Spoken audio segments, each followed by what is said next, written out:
Hello everyone, welcome back to my channel. And ఈరోజు మనం చేసుకోబోతున్నాము బొబ్బట్లు. చాలామంది దీన్ని భక్షాలు కూడా అంటారు. మేమైతే మహారాష్ట్రలో పూరన్ పోలి అంటాము.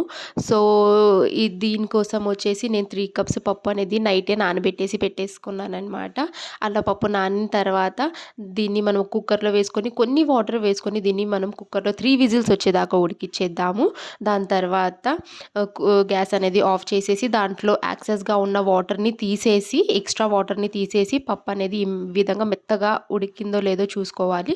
దాని తర్వాత ఒక గిన్నెలో వచ్చేసి పప్పుని మనము అందులోకి వేసేసుకుందాం అనమాట. ఒక పెద్ద గిన్నె తీసుకోవాలి, కలపడానికి ఈజీగా ఉండాలి కాబట్టి.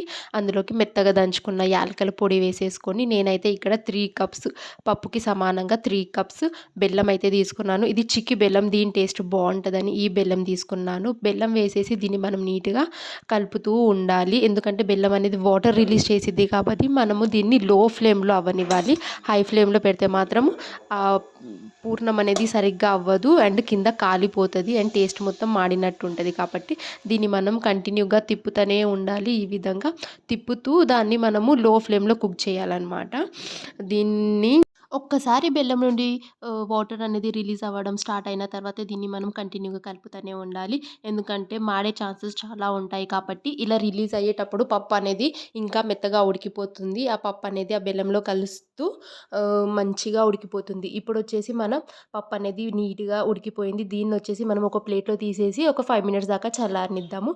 ఇక్కడ వచ్చి గోధుమ పిండి కలిపేసుకున్నాను. ఈ విధంగా మెత్తగా కలిపేసుకోవాలన్నమాట మనము.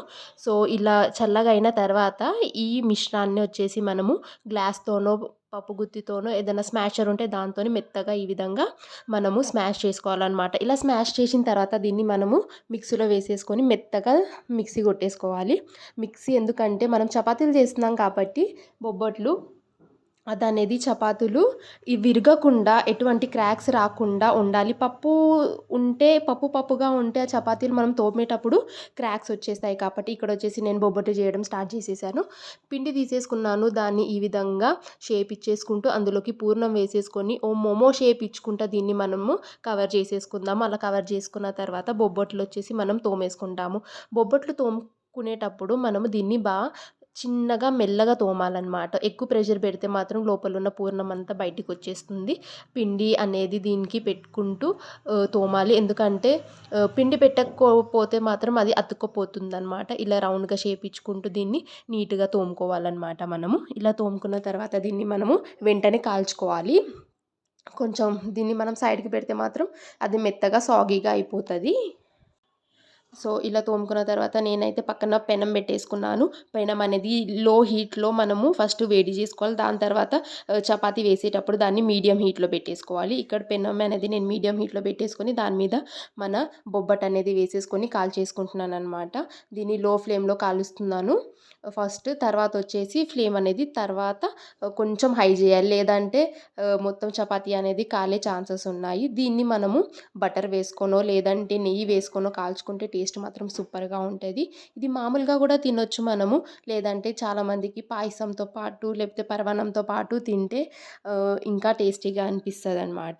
మేమైతే వినాయక చవితికి ఖచ్చితంగా బొబ్బట్లు అనేది చేసుకుంటాము. ఇది కంపల్సరీ డిష్ అనమాట మాకొచ్చేసి. దేవుడికి దీంతోనే నైవేద్యం అనేది మేము పెడతాము కాబట్టి. సో మీకు ఈ వీడియో నచ్చినట్టయితే, ఈ ప్రాసెస్ నచ్చినట్టయితే మీరు డెఫినెట్గా ట్రై చేయండి. ఒకవేళ మీకు సేమ్గా కుదిరితే మాత్రం టేస్ట్ విధంగా కూడా మీకు నచ్చితే మీరు వచ్చి కమెంట్ చేయండి. మీ ఎక్స్పీరియన్స్ని షేర్ చేయండి. Thank you so much for watching. డెఫినెట్గా ట్రై చేయండి. సబ్స్క్రైబ్ చేయండి నా ఛానల్కి. Thank you so much for watching.